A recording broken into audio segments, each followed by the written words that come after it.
Welcome back, dear viewers, and we are still covering Davos Economic Forum in Switzerland, which is expected to wrap its activities on Thursday. And earlier in the day, President Abdel Sisi welcomed an invitation of U.S. President Donald Trump to join Board of Peace. According to a foreign ministry statement, Egypt expressed its support to the board to end the war in Gaza and ensure the flow in of humanitarian aid into the Strip. And to join, we are joined over the phone by Mr. Amr Abdurrahman, journalist, to tell us more about the Board of Peace. Good afternoon.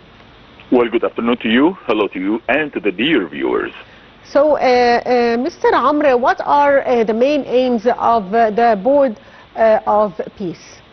Well, as declared, the board is concerned of ending the conflict in Gaza Strip, re-establish that precious part in the Arabic lands that is connected to the Arabic occupied lands in Palestine, and to invite investors from all over the world, especially from the American side, to have its own their chances to rebuild what the Zionist existence has demolished and destroyed, as the massacres that have been going for decades that are ongoing, even until we are speaking right now. So these are the main targets declared by the head of the board, Mr. Donald Trump. I believe that the concern is not about the targets or the goals that are declared. It's the concerns about the members of the board. The members of the board, they are notorious reputation. They have their criminal records, war crimes like Tony Blair. We all remember his crimes against the Iraqi nation and the Iraqi army. That has divided, along with the administration of Mr. Bush, how they have divided Iraq into three sectors and made the Iraqi nation suffer since more than 30 years now. So I believe we have witnessed the declaration of a rabbi, a Jewish rabbi, is a part of one of the members of the board. I believe the ultimate goal here is that Egypt, I depend on Egypt's efforts. I depend as an Egyptian citizen. I depend on the Egyptian efforts that are ongoing for more than a century. We have fought wars. We have declared peace for the same ultimate goal, which is liberating the lands that are occupied by the Zionist existence, as well as preserving our own national security in Egypt, the whole Arabic international security in the Arabic East, and leading the efforts of peace, of spreading peace, prosperity for the whole peoples in our region to live in peacefully and to stand against conflict, and as also side by side standing against the aggression and its brutal crimes. We have witnessed just yesterday the Israeli colonization has destroyed the building of the UNRWA,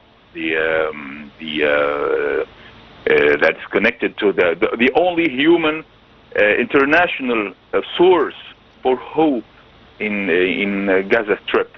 I believe that throughout the Egyptian strategy, we can achieve the ultimate goal, which is liberating the lands, re-establish Gaza Strip. And we all remember that since the more than 5 or 6 years, we had our agreements with the leaders in Gaza Strip to rebuild Gaza Strip after the destroyed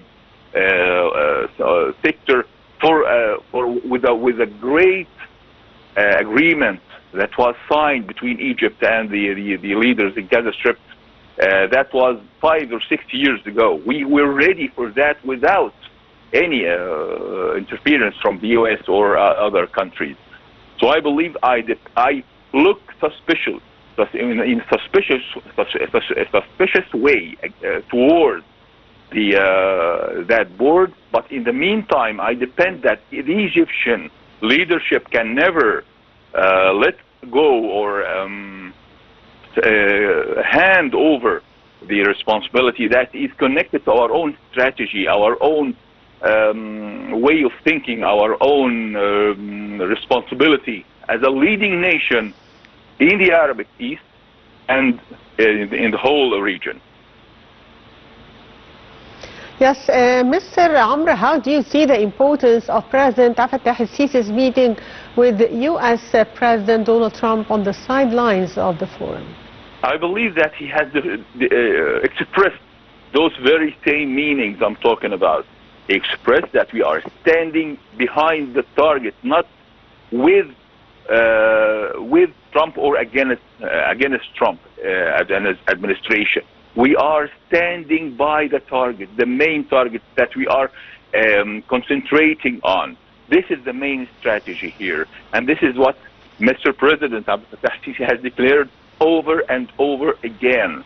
The Palestinian case could never be existed without the Egyptian effort for decades, and we have our ongoing efforts in that matter.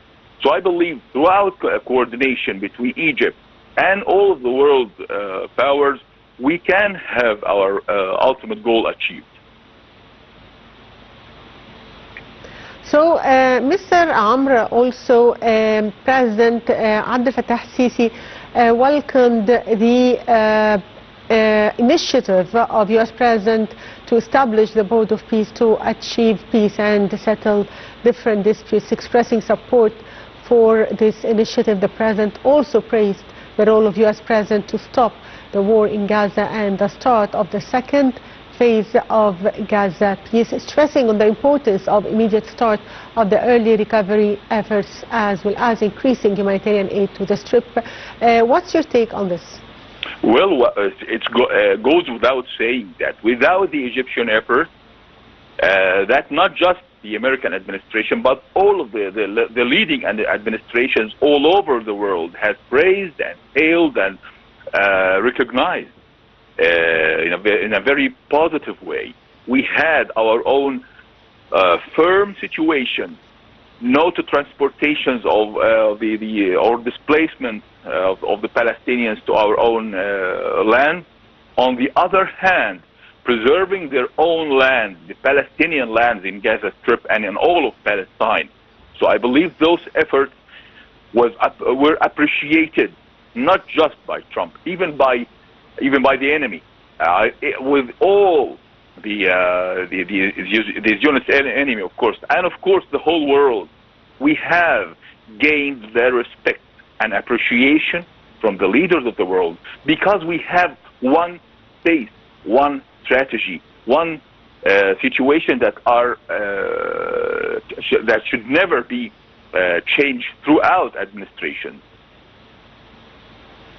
So, sir, also President Abdel al-Sisi held talks, an interactive open discussion with the head of the forum and the attendees, and the discussion tackled the geopolitical developments in the Middle East and the world wide, and the President emphasized Egypt's perspective regarding addressing the multiple challenges that confront the Middle East, highlighting the necessity of seeking peace and avoiding escalation in contribution to restoring regional and stability and adequate environment to attain the long-sought prosperity.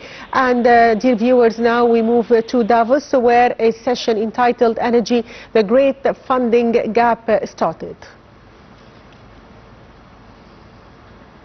Climate change, they can boost social security.